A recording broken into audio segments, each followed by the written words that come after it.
Today, let's talk a bit about New Year's resolutions. I've spoken a bit about them in the past, mainly to say that when you think of one, just get started on it right away. Whatever little thing you can do right away, don't just put it off till the new year, because a lot of New Year's resolutions are done and forgotten with by the end of January. And so we don't want to do that. We want to make these be lasting changes in our life.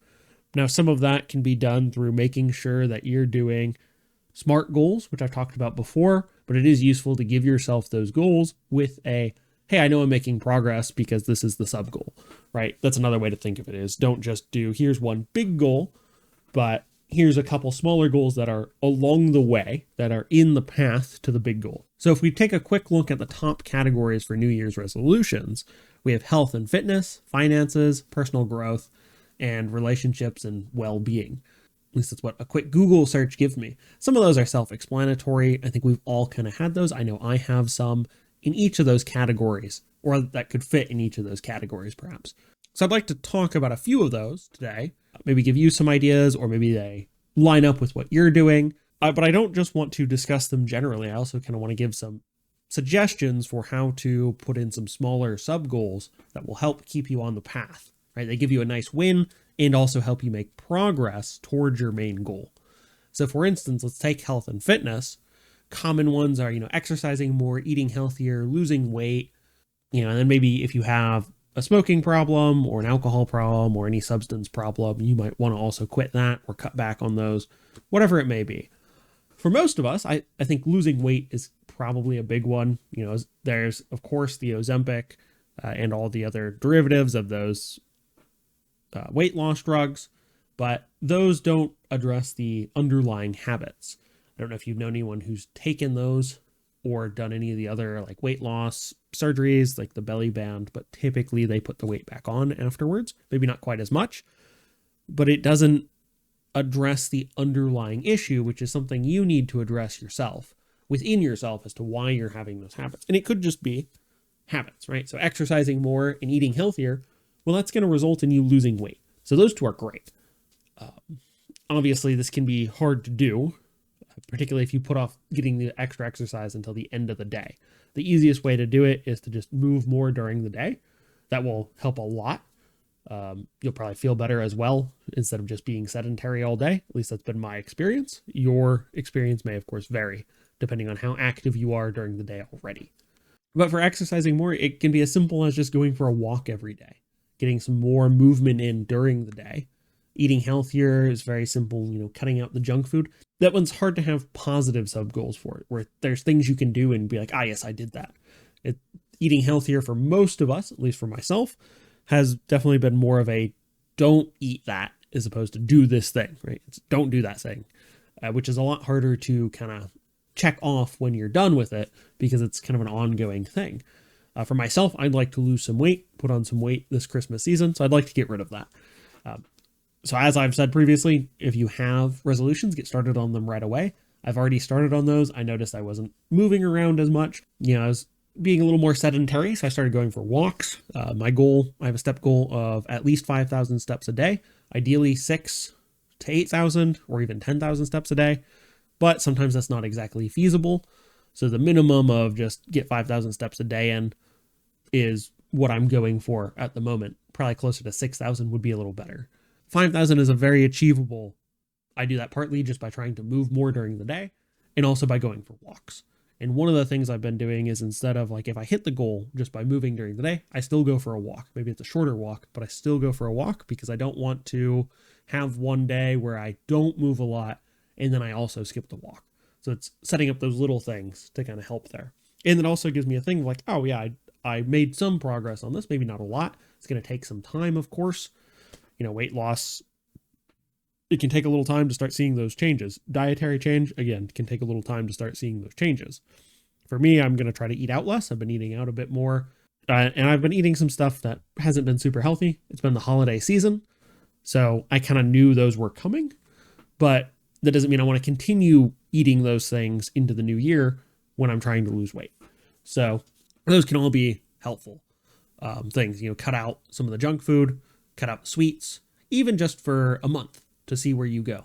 couple weeks even, just to see how you feel, see, how things are going for you in terms of weight loss, if that's one of your goals. The next category was finances. A lot of people have this one. I know the job market right now is not great. I know a lot of people are struggling with the price of things, myself included. Some of these things have gotten quite expensive. So doing anything you can to cut down on expenses without sacrificing, quality food, or necessities would be important, right? If you have debt, an easy way to have more money is to no longer have that debt bill to pay off at the end of the month. So paying those down might be a good way to go about it.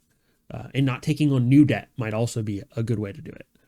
Part of the way you can do that is budgeting. That can help a lot. If you don't know where money is going, you won't have any control over it. And that can lead to a lot of these problems with debt or needing more money or not feeling like you have enough money. Maybe you have enough, but it doesn't feel that way.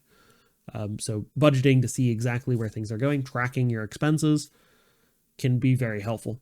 Also can be helpful if you have like a utility problem. If you look at your utility bill every month, look at your water usage. If it spikes one month and there's not really a reason for it, that can indicate that there's something wrong, and that can save you some money and reduce problems down the line.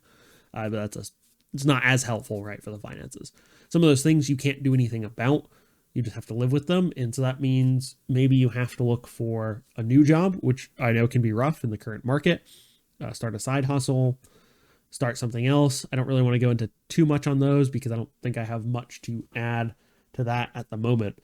But for finances, I've talked about budgeting before. I've talked about tracking your expenses before. If you guys want to see more of that, I can certainly put a video on how I do it. Just let me know in the comments down below. And this is a category I'm looking at too, right? I want to save more money. I want to have more money at the end of the month. I don't want to. Third category was personal growth, right? Learning a new skill, maybe picking up a new language or trying to, reading more books, getting a new hobby, organizing your life a little bit more. Those are all great things. But if you're trying to, learn a new skill in a day, you're probably not going to make a ton of progress. You're going to have a lot better doing that over time in 10-minute increments even. If you could put more time into it, you'll progress much faster. If you could do an hour a day, you'd progress tremendously quickly. You can actually put a focused hour in. But for most of us, that's a bit more of a big ask. We have other things going on. We don't have the time to just put in a full hour onto this new skill every day. Or maybe we have some days where we do, and then taking that on the day you have the time to do it would be great.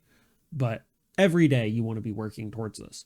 You want to be putting in some effort every single day, even if it's kind of a minimum. So figuring out where your minimum effort is if you have a bad day, a really long day, what the minimum effort you could still put in to learning this new skill, reading something, anything you're trying to do, figuring out where that minimum is will be really helpful because it helps you keep the habit, helps you keep momentum on your whatever you're trying to learn.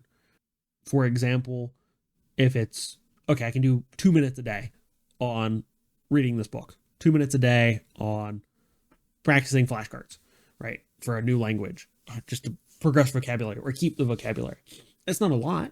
I'm not saying you're going to make tremendous progress with that, but if you have a day where, it just starts real early, ends real late, you're just going at work or whatever else is going on, you just may not have the time to put in another hour on top of it because you may come home, you're exhausted, but you can find 2 minutes. You can squeeze in 2 minutes, come home, take a shower, squeeze in 2 minutes, then go to bed, right? You can find 2 minutes to put in there. And maybe for you, it's 5 minutes. For this, my recommendation would be don't make it too onerous. You want to make it something where it's not so easy that you're like, why bother? But you don't want to make it something where it's going to be easy for you to say, it's too much work, I'm not going to bother, right? So like 2 to 5 minutes as the minimum would be a good choice, I think, for a lot of these. If you want to draw, 2 to 5 minutes would be great of actual drawing time as the minimum, right? Obviously, if you can put in 15 minutes, or if you start it and you put in 15 minutes instead of 2, that'd be great. You'd go even further. If you're writing, word count is probably more useful, right? You want to remember that it's the minimum. It's not if you say, okay, I'm going to write 100 words a day, because that's basically a paragraph or so. You don't want it to be, I wrote 100 words, I'm done now. You want it, maybe some days it's like that, but you want it to be, that's just the minimum. You can go beyond that and often should go beyond that. But it's there for those days where you just don't have the time or you don't have the brain power for it. And you just have to say, okay, well, I made progress, not much progress, but I continued making progress because that's going to build up over time. The last category for a lot of New Year's resolutions is relationships and well-being. That's things like spending more time with friends and family, being kinder, reducing stress, improving your mental health, limiting screen time. For most, I think limiting screen time is probably a good idea, probably for myself as well. It's not one I had considered. Reducing stress. A lot of people's stress probably comes from social media. I don't think we were really built to have constant news updates all day, every day. I think that's probably a lot of stress on people in just their daily life that just comes, it's kind of opt-in stress. For others of these, you just find small ways to do it. Because these are more personal, I don't really have anything on some of these. But like the other goals, you want to set yourself smaller goals to continue making progress. You don't want to wind up in the same position next year having the same resolutions. So writing these down would be helpful. And then when you write them down, break them down into, well, by March, I'd like to be at this point. And that's going to vary depending on what goal you have. So let's take one for example. We'll use weight loss. Let's say you want to lose 20 pounds next year. Well, an easy way to do that would be, well, by March, I want to lose 5 pounds. By July, I want to have lost 10 pounds. By September, I want to have lost 15. And then by the time we get to Christmas again, I want to be down 20 pounds. But another way might be, well, I want to lose 20 pounds next year, but I also want to keep it off. I want to build those new habits that help me maintain that weight instead of just losing it. So maybe you want to lose 20 pounds by March, which would be pretty quick. You'd be looking at 1 to 2 pounds a week in that range, which is still within the healthy weight loss range. So it's not a huge drop, right? It's not like 20 pounds in a week. That'd be absurd. But that gives you, from the 1st, that gives you 3 months, right? By the end of March, let's say. So April 1st, you want to lose 20 pounds. Well, that's 12 weeks. So that's, 90 days, 12 to 13 weeks, give or take. So you'd be looking at, 2 pounds a week with a little bit of wiggle room, which is doable. It's not the most fun, but it is doable. But that's something to kind of look at. Okay, how does my goal actually line up on the calendar? And how can I set sub goals so I continue to make progress? Because maybe you say, well, that seems a little close. I can probably manage 1 pound a week, which would put me into April, but that's okay as long as I stick to it. And hopefully that helps you make changes that will stick, right? Like for personal growth, one of them was getting organized. You can do all the organization in a really awful couple of days, right? Where you just take everything, you take one section, you clean it up, you organize it, you move on to the next section. But if you don't maintain that organization throughout the year, it's going to fall back to clutter. So setting up things where it's easy for you to maintain it as well, and that goes for the weight loss as well, where you can maintain that weight, are very important. So you want to consider those as well as part of your goals, and hopefully build those in as part of your resolution to maintain that. Well, I think that about wraps it up for this week. I hope you all have a good New Year's celebration, and I will see you in the next year. Thanks for watching.